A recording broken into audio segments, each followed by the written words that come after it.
Bonsoir à tout le monde. Merci le Salon du Livre de l'Outaouais pour cette invitation et me donner l'opportunité de présenter euh, mes recherches. Un livre que j'ai écrit il y a bientôt 3 ans euh, qui s'intitule L'histoire oubliée de la contribution des esclaves et soldats noirs à l'édification du Canada. Donc, dans la présentation du jour, je vais parler de 400 ans de présence et de contribution des Noirs au Canada. Donc, retour sur une histoire peu connue. Mais avant de commencer ma présentation, je voulais faire une reconnaissance de territoire. Je suis présentement dans le nord-est de l'Ontario, en territoire Nipissing Anishinaabe, régi par le traité Huron-Nipissing de 1850. Donc, nous disons merci aux peuples qui nous ont précédés et d'avoir entretenu la terre. Donc, c'est une présentation qui va être assez rapide puisque nous n'avons pas beaucoup de temps. Donc, 30 minutes, c'est pas beaucoup, mais on va quand même essayer d'aller assez rapidement pour expliquer les grands axes de cette présence historique et puis parler d'un certain nombre de personnages également. Donc, c'est une histoire qui commence au début du XVIIe siècle, du temps de la colonie, de la fondation de la colonie, notamment avec l'explorateur Samuel de Champlain au cours de son premier voyage. Il serait donc venu avec un monsieur qui s'appelait Mathieu d'Acosta, qui lui servait d'interprète. Alors, j'ai utilisé le verbe conditionnel serait parce qu'il y a certaines personnes qui pensent que d'Acosta n'a pas été là. Mais moi, d'après les ressources que j'ai utilisées, les livres que j'ai lus, un certain nombre de documents également, mentionnent bien la présence d'Acosta en tant qu'interprète en Acadie, avec de Champlain et Pierre Dugas-Dumont vers 1604-1605. Alors lui-même, D'Acosta était véritablement un des descendants de cette migration des populations originaires de l'ancien Empire du Congo lorsque les Portugais ont noué des relations avec l'Empire du Congo. Ça, c'est une histoire qui va nous amener un peu loin, mais c'est pas quelqu'un qui vient de l'Afrique. Il est venu à partir de l'Europe, notamment ces régions de l'Europe de l'Ouest. Alors, le premier fait historique important, c'est d'abord l'esclavage en Nouvelle-France, donc dans l'actuel Canada.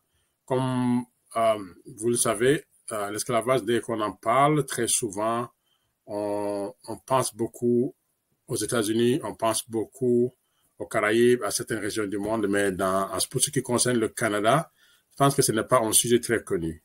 Pourtant, 205 années d'esclavage des populations d'origine africaine ont existé ici au Canada. Et ça a commencé en 1628. C'est cette année qu'on a répertorié le premier jeune garçon qui était vendu comme esclave. Il avait 9 ans. Qui va être acheté par une famille française du Québec.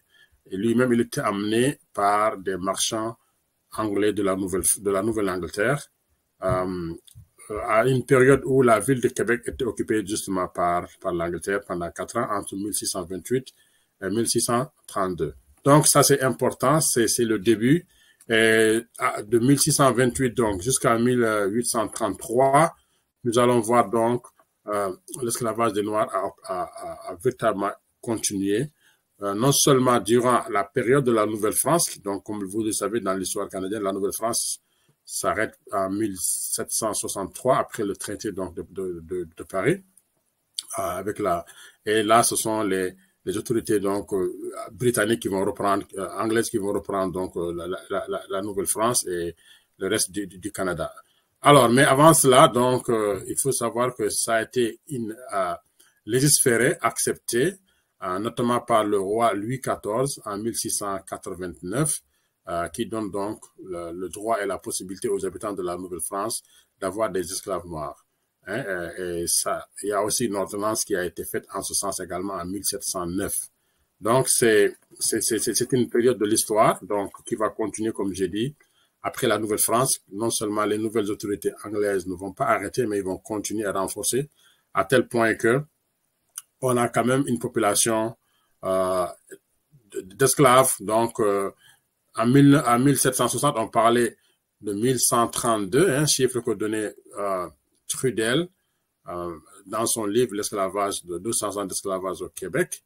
Mais si on ajoute cela donc à l'esclavage sous le régime britannique, on va voir qu'il y a eu beaucoup de personnes esclaves au Canada. Donc ça, c'était la première étape d'une longue présence donc des Noirs au Canada. La deuxième étape qui est importante, c'est ce que nous appelons les loyalistes. Les loyalistes, ce sont ces gens qui se sont engagés avec les forces donc anglaises contre la guerre d'indépendance américaine de 1776 à 1783. Donc, ce sont des gens qui soutenaient donc la couronne britannique.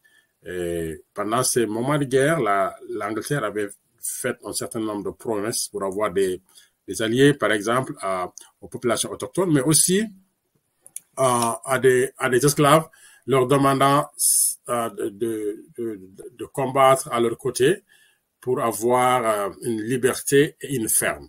Ça, c'était le slogan même,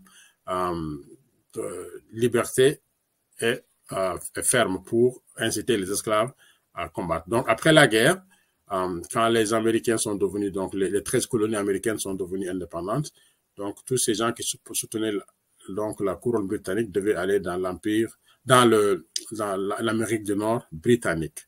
Et on les appelle les loyalistes. Donc 50 000 sont venus de c'était des blancs, donc d'origine donc européenne, mais il y avait 500 noirs, composés soit d'esclaves ou de gens qui sont affranchis et qui ont fait de l'armée. Alors, des esclaves, parce qu'à l'époque, l'esclavage existait aux États-Unis, donc les loyalistes qui arrivaient avaient le droit donc d'apporter les esclaves, comme vous le savez. C'était comme des biens meubles, on pouvait les amener où on partait. Ça, c'est une des étapes donc de la population donc, noire au Canada. Mais aussi, on peut parler de l'épisode des Marrons de la Jamaïque, qui seraient venus donc, qui sont venus vers 1795 en Nouvelle-Écosse, notamment à Halifax, qui sont amenés par des autorités britanniques après de longues séries de guerres entre, donc les Marrons, ce sont des gens qui étaient résistants, qui ont combattu non seulement les Espagnols, parce que la Jamaïque était une possession espagnole avant que les Anglais la reprennent, et ils ont combattu également les Anglais, mais en 1795, après la victoire donc des Anglais, il fallait éloigner les plus récalcitrants, et la Nouvelle-Écosse a été trouvée comme le lieu où il fallait les amener. Alors, ces gens-là sont au nombre de 600 à 700 personnes. Ils sont restés, et même si une partie de ces Marrons-là ne vont pas aimer la vie sur place en Nouvelle-Écosse et vont demander à partir. Certains sont rentrés même en Afrique, à Sierra Leone, à Freetown, qui était une des premières colonies anglaises en Afrique de l'Ouest à l'époque. Ça, c'est donc une étape. L'autre aussi, qui voit une population de Noirs au Canada, c'est à l'occasion de la guerre de 1812. C'est une guerre qui s'est déroulée en Europe entre le Napoléon, Napoléon Bonaparte, empereur de France, mais aussi contre une coalition européenne. Et donc, les États-Unis ont saisi de cette occasion pour envahir le Canada et en faire un seul pays. Alors, le contexte est le suivant, c'est qu'après la guerre d'indépendance américaine, les 13 colonies avaient 3 objectifs. Donc, l'expansion vers le sud, en allant si possible jusqu'au Mexique. Et c'est dans ce sens d'ailleurs qu'en 1845, après des combats contre le Mexique, le Texas devient américain. Mais aussi, un autre objectif, c'est d'aller jusqu'au Pacifique, ce qui a été aussi réalisé quelques années plus tard. Et le troisième objectif, c'était d'aller vers le nord. Et là, avec donc la résistance opposée par l'Angleterre et le Canada, notamment en s'appuyant sur des alliés, notamment les populations autochtones, et aussi des populations noires qui voulaient servir de soldats pour combattre. Et c'est dans ce contexte donc qu'on va voir également des gens quitter les États-Unis, s'engager comme soldats avec les forces britanniques et canadiennes, et d'autres migrations également, leur permettant de s'installer dans l'Est canadien, dans le Haut-Canada de l'époque. Alors, une des étapes les plus importantes également de la présence des Noirs au Canada, c'est après l'esclavage dans l'Empire colonial britannique en 1833. Donc, il va correspondre à ce que nous appelons le chemin de fer clandestin, C'est une période où l'esclavage continuait vraiment aux États-Unis, mais était aboli au Canada. Donc, il y a des gens qui vont quitter le sud des États-Unis, les plantations, aller s'installer dans le nord, mais surtout chercher la liberté au Canada. Et il y a aussi toute une organisation, des associations religieuses, des grandes personnalités, des leaders, certains même qui vont aller jusqu'aux États-Unis pour aller chercher des gens pour les libérer. Hein? Par exemple, Harriet Tubman ou Josiah Henson, des gens comme ça. Ça, c'est une période également où on a vu une forte arrivée de population noire en provenance des États-Unis pour s'installer au Canada. Les sources mentionnent entre 30 000 et 50 000 personnes, ce qui est très important. Mais il faut savoir qu'après la guerre civile américaine de 1865, une partie de ces gens-là sont retournés aux États-Unis. Alors, on peut également mentionner la migration des Noirs vers la Colombie-Britannique actuelle dans les années 1850. Le contexte était le suivant, c'est des gens qui venaient de la Californie, qui étaient majoritairement composés d'hommes d'affaires. Hein. Ce n'étaient pas des esclaves qui fuyaient, mais ils voulaient s'échapper, par exemple, contre le racisme, les discriminations de leurs enfants à l'école, dans les tribunaux, le refus ou l'insécurité. Et à cette époque, il y avait un monsieur qui s'appelait James Douglas, qui était le gouverneur de l'île de Vancouver et plus tard le gouverneur de la Colombie-Britannique. Alors lui, Douglas, il était écossais par son père. Son père est un migrant écossais, mais sa mère était une femme noire de la Guyane, donc une femme créole. Donc Douglas avait beaucoup de sensibilité aussi pour ces personnes noires en Amérique du Nord. Il a accueilli ces gens-là, qui étaient des hommes d'affaires. Et vous voyez, on peut voir par exemple, c'était pour éviter des problèmes. Par exemple, on connaît l'épisode de Tulsa en 1821 où tout un quartier où il y avait des personnes noires qui faisaient des affaires a été brûlé et plus de 300 morts, par exemple. Donc, c'était dans des contextes comme ça. Et ils sont arrivés donc en Colombie-Britannique. Le chiffre a donné aussi environ 600 à 800 personnes pendant cette période-là.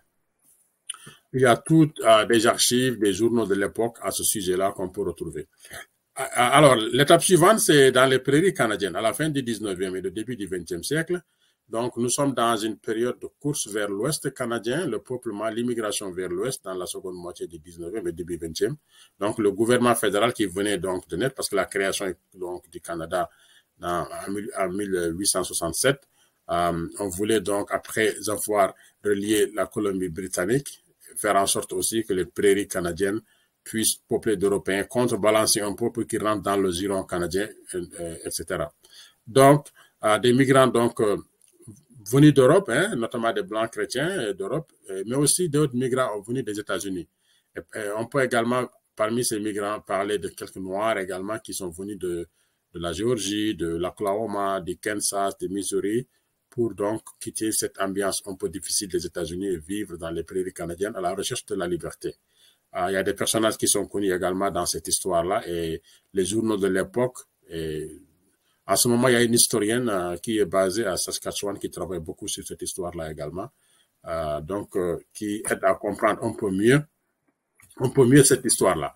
Donc, vous voyez, ça, c'est une des étapes. Mais l'autre étape la plus importante, c'est après les Première et Deuxième Guerres mondiales, notamment dans le cadre de la reconstruction économique. Vous savez, après la Deuxième Guerre mondiale, le Canada donc a besoin de se reconstruire, des gens qui travaillent. Mais l'Europe n'envoyait pas beaucoup d'immigrants parce que l'Europe elle-même devait se reconstruire, reconstruire son économie également. Donc, c'est en ce moment que l'immigration vers les Caraïbes commence à s'ouvrir. On va amener donc des domestiques, des serviteurs, donc entiers, des immigrants haïtiens, par exemple, de Jamaïque, de Trinidad, qui vont arriver quand même. Et on a aujourd'hui encore des descendants d'immigrants. Il y en a même qui sont encore en vie, qu'on peut témoigner, qui peuvent témoigner de cette immigration-là. Dernière étape, c'est l'ouverture. L'ouverture à la fin, donc vers les années 70-80, dans le cadre donc d'une immigration un peu plus ouverte à tout le monde, parce que jusque-là, par exemple, des régions comme l'Afrique, qui n'étaient pas vraiment représentées dans le système d'immigration, vont arriver. Et nous sommes également dans le contexte du multiculturalisme, le contexte de l'immigration, du libéralisme économique. Donc, amener des travailleurs, des diplômés, des étudiants, etc., etc. Donc, ça, c'est la dernière vague. Donc, j'ai essayé de faire assez rapidement pour resituer le contexte, montrer que depuis le début du XVIIe siècle jusqu'à pratiquement la fin du XXe et encore aujourd'hui, nous avons des mouvements de migration de personnes donc noires qui sont venues habiter au Canada. Donc, à tel point qu'on peut dire que les Noirs donc, font partie véritablement de cette histoire et peuvent revendiquer 400 ans de présence au Canada. Et font partie des 4 communautés qui ont au moins 400 ans d'histoire. Hein. C'est que les autochtones sont là depuis des milliers d'années, mais à part ça, ce sont les Français, hein, depuis l'époque de Jacques Cartier, en passant par Samuel Champlain jusqu'à la naissance de la Nouvelle-France et tout ce qui en est suivi, mais aussi ensuite les Noirs qui étaient là depuis l'époque de la Nouvelle-France, comme esclaves, et puis qui sont arrivés aussi avec les Britanniques pendant cette période-là. Donc, c'est rare de voir parmi toutes les minorités composantes du Canada aujourd'hui une communauté qui a plus de 200 ans d'histoire, alors que ces 4 communautés dont je parle, elles ont au moins 400 ans. Et parmi ces 4 communautés, je pense que c'est l'histoire des Noirs qui n'est pas encore connue dans le grand livre de l'histoire du Canada. Donc, c'est une histoire qui est marquée par aussi la présence de quelques figures qu'on peut mentionner ici, des figures historiques qui peuvent être à la fois des hommes, à la fois des femmes, et qui ont marqué leurs époques. Par exemple, si je prends par exemple la première période de l'histoire, par exemple du temps de la colonie, notamment durant la période esclavagiste, je peux citer Marie-Joseph Angélique. Hein, Marie-Joseph Angélique, dont il y a des films, hein, je pense qu'il y a un film qui a été tourné pour retracer son histoire. Il y a quelques livres et des articles qui sont disponibles sur cette dame-là, qui symbolisent aussi le refus de la soumission, le refus de l'esclavage, le refus de la servitude.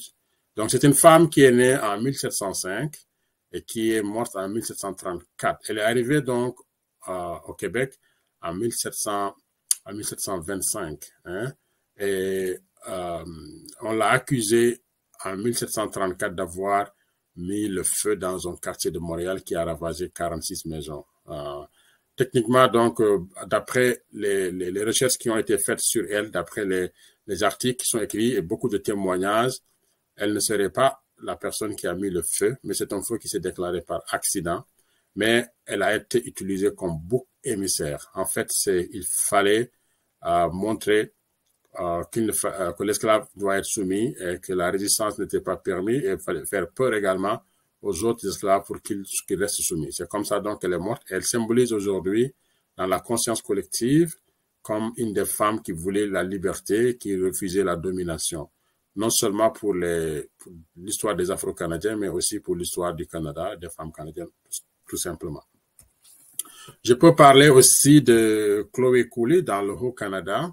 C'est aussi qui était une esclave, hein, qui, pendant cette période-là, a été achetée des États-Unis vers le Canada, puis son propriétaire qui voulait la revendre.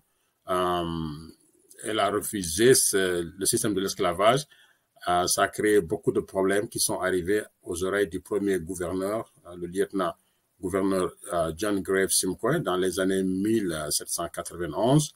Et le débat s'est posé au Parlement, etc. Donc, finalement, même si le premier gouverneur n'a pas réussi à interdire l'esclavage dans le Haut-Canada, beaucoup de restrictions ont été mises en place et ça a fait en sorte que l'actuel Ontario était une des régions qui était en avance un peu sur la lutte contre l'esclavage au Canada à cause de l'affaire de Chloé Cooley.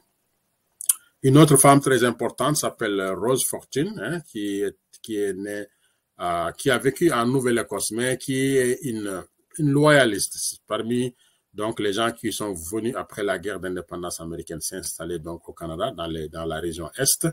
Elle était venue très jeune, mais elle a grandi en Nouvelle-Écosse. Elle s'est illustrée comme étant la première femme policière qui a institué donc et imposé le système de couvre-feu et assuré la sécurité des rues pendant la nuit. Donc c'est une femme qui est un peu un exemple, un symbole dans l'histoire donc des Noirs de la Nouvelle-Écosse, qui est un peu plus connu là-bas que dans le reste du Canada. Alors, un autre personnage important de l'histoire du Canada, je peux parler de Richard Pierpoint. Hein. Richard Pierpoint, voilà un jeune homme de 16 ans qui a été capturé comme esclave en 1760, à une période où la colonie du Sénégal était tombée sous le giron britannique. Comme j'ai expliqué dans mon livre, après la guerre de 7 ans, de la même façon que la Nouvelle-France a été reprise par les Britanniques, d'autres possessions françaises dans le monde, notamment la colonie du Sénégal, mais qui représentait Saint-Louis, Gorée, quelques possessions, étaient également reprises par les Anglais pendant une période de 20 ans, jusqu'en 1779. Et c'est au cours de cette période donc que Pierrepoint est capturé comme esclave, vendu à un officier britannique, et puis il va être esclave pendant 20 ans en Virginie. Donc, il va participer à la guerre de révolution américaine. Après cette guerre, il va se retrouver dans la région de Sainte-Catherine, Niagara, comme loyaliste. Et il va beaucoup appuyer le gouvernement donc de la Grande-Bretagne et donc du Canada, notamment dans la guerre de 1812, en demandant la création d'un corps d'unité de soldats noirs qui s'appelle le Colored Corps, donc qui a été mis en place, même si c'est pas lui qui va le diriger. Il était âgé quand même, il avait 68 ans, mais ce corps-là a participé à la guerre et puis était en action jusque dans les révoltes même des années 1737-38. Et Pierrepoint donc est mort ici en Ontario, donc dans le Haut-Canada, dans les années 1837. Pratiquement, il a vécu jusqu'à 94-95 ans. Donc, Richard Pierrepoint, aujourd'hui, il y a un édifice à London qui porte son nom. Et puis, il y a un certain nombre de plaques également. Et récemment, l'ambassade du Canada au Sénégal a donné donc le nom de Richard Pierrepoint à un édifice donc de l'ambassade.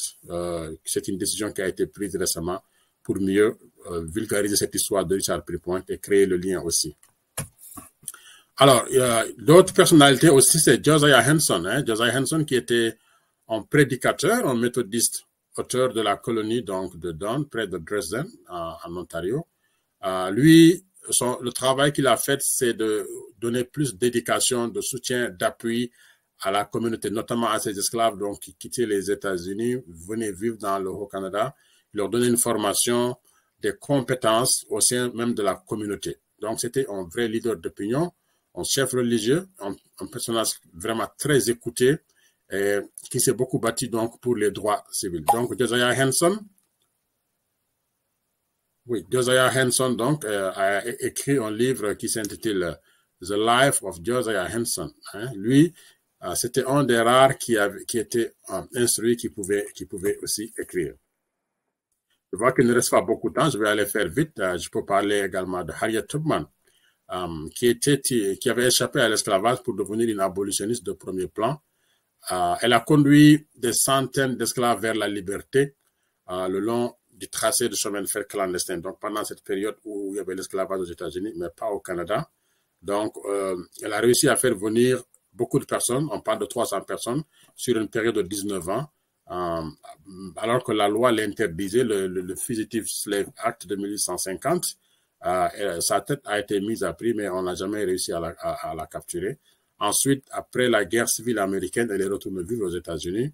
Et c'est là où elle est morte en 1913. Mais ses plus belles actions, ses plus grands engagements ont eu lieu donc dans le Haut-Canada, dans la région de Sainte-Catherine, en Ontario. Mais elle est beaucoup plus... donc, ce sont les Noirs américains l'ont beaucoup récupérée comme héroïne, à tel point que même le président Biden, quand il a pris le pouvoir, une des décisions qu'il a prises, c'est de mettre sur le billet de $20 l'effigie, donc l'image de Harriet Tubman. Donc, je peux également parler de Mary Ann Shadd, qui était une militante anti-esclavagiste américaine et canadienne, née au Delaware, qui est venue s'installer de façon volontaire donc dans le Haut-Canada pour aider également à la lutte. Elle, ce qui est important, c'est qu'elle est très instruite. Son père, donc, était un immigrant européen, mais sa mère était une femme noire. Donc, elle a fait une formation de journaliste, éditrice et puis enseignante, et elle était avocate également. Donc, elle a beaucoup contribué à diffuser des informations, à conscientiser les gens sur le phénomène à cette époque-là. J'avais soulevé le cas de James Douglas, donc, comme j'ai dit, un fils d'immigrant écossais, d'une femme créole de la Guyane, donc sans aucun doute, donc, ont des Canadiens d'ascendance africaine qui atteignent le plus haut niveau. C'est le premier gouverneur de l'île de Vancouver de 1851 à 1858, ensuite de la Colombie-Britannique à partir de 1858 jusqu'à 1864.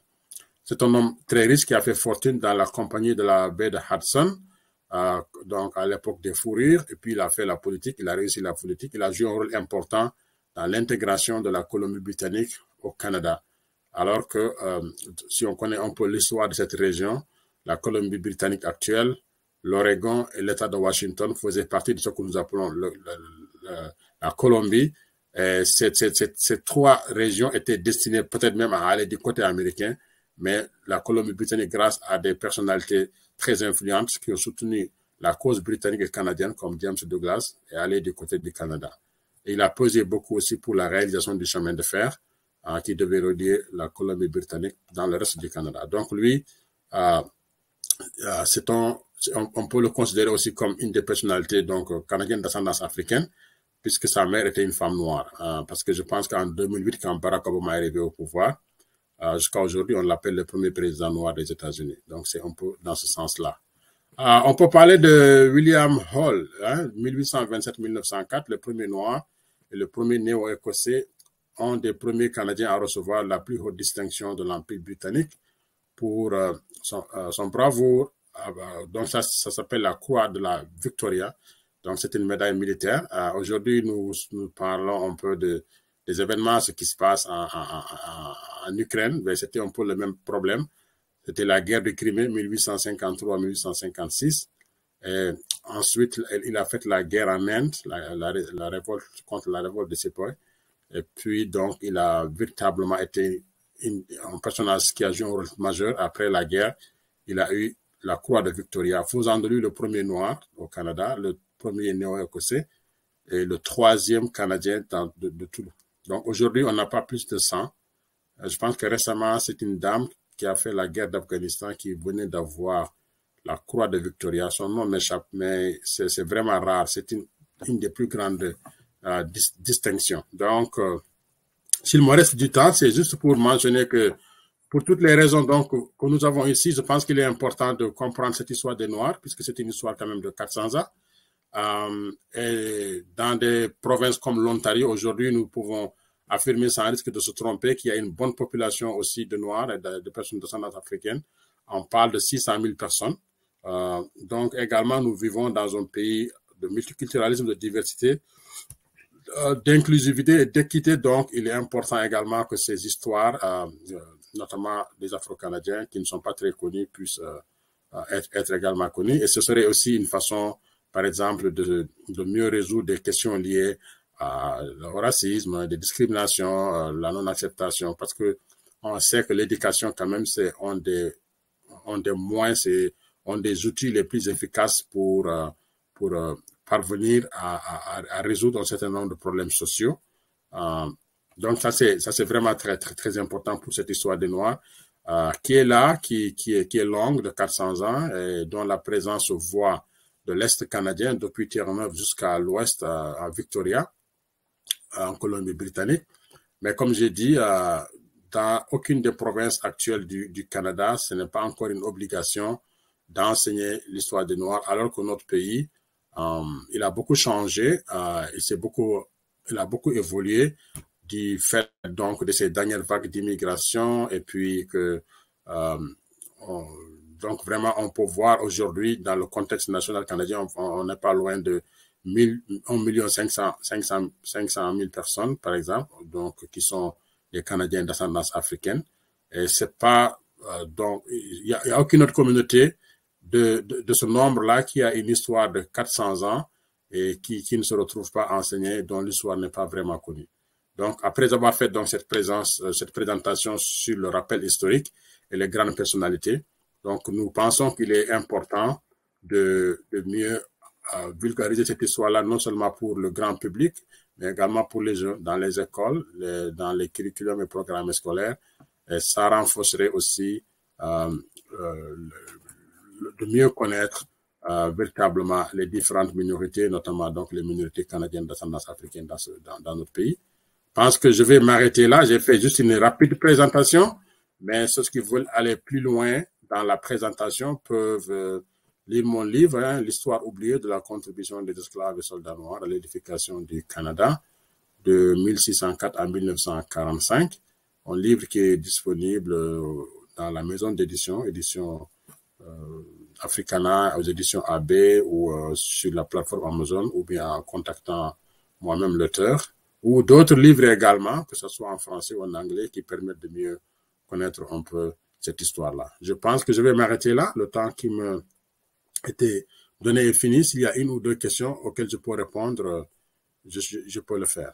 Merci beaucoup.